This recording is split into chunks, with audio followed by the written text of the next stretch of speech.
How's it going, everyone? Sinister at the Gamer section bringing you another review.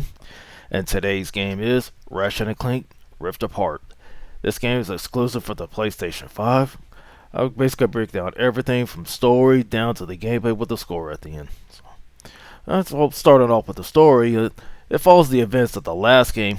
Ratchet and Clank are celebrated as heroes.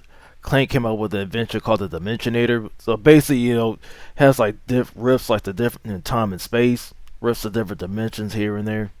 However, the evil Dr. Nefarious crashes the party and tries to steal the Dimensionator for himself. But however, Ratchet ends up destroying the weapon. So now, like the game, is like there's always different rifts happen everywhere around the environment. So basically, him, Clank, and Dr. Nefarious are sent around different areas and different rifts in space and time. So different characters are in different areas. So basically, it's up to you to make things right. Moving on to the graphics. I mean, graphically, this is where this game really shines, especially on the PlayStation 5, which is exclusively on. I mean, you have very different modes on how you want to present, how you want to play this game. You have resolution mode, which is basically 4K 30, 30 frames per second. You have the regular performance mode, which is basically 60 frames per second. And you have another option, which is performance RT, or basically ray tracing. You still get the 60 frames per second along with ray tracing. It has that silky smooth look. I mean, perfect lighting. I mean, the HDR added onto it. I mean, it just makes the environment pop out with color and here and there. Because like the details, like the environments and the characters themselves, it's amazing.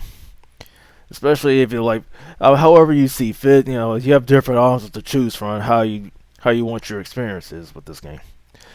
Alright, moving on to the gameplay. For anybody that's fans of the series, the gameplay is basically the same. You can basically, go around with your trusty ratchet wrench. You can throw it as a boomerang, it'll come back to you. Because basically, it's basically your melee weapon. You can smash crates. A certain amount of crates you can smash, so that way you can get bolts, which is basically your currency to help get, like, spend it how you see fit, like on upgrades on weapons along the way. I mean, you have different weapons, like different guns that you can use along the way. And of course, but mind you, they have limited ammo, so you have to smash ammo crates just to replenish your ammo, or you can destroy enemies to get ammo back. However, and now, with this new game, you have like a new invention called the Rift Tezer. So basically, you just hit the L1 button. You can reach out to these gates and pull it closer. That way, it helps you like dimension jump.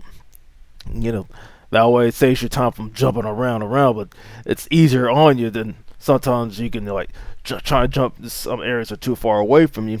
You can use that tether, then make it closer. It makes it easier for you, like to traverse difficult areas.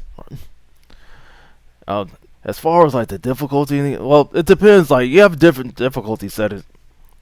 For beginners, you can always start in the lowest setting. For those veterans out there, you want a real challenge, you can always choose the hardest setting. However you see fit, however your experience is, this is how it is. My only gripe about it is, I mean, you could beat this game probably in one setting, depending on how much time you have. If it's too short, it's like, do you feel like you can play it again?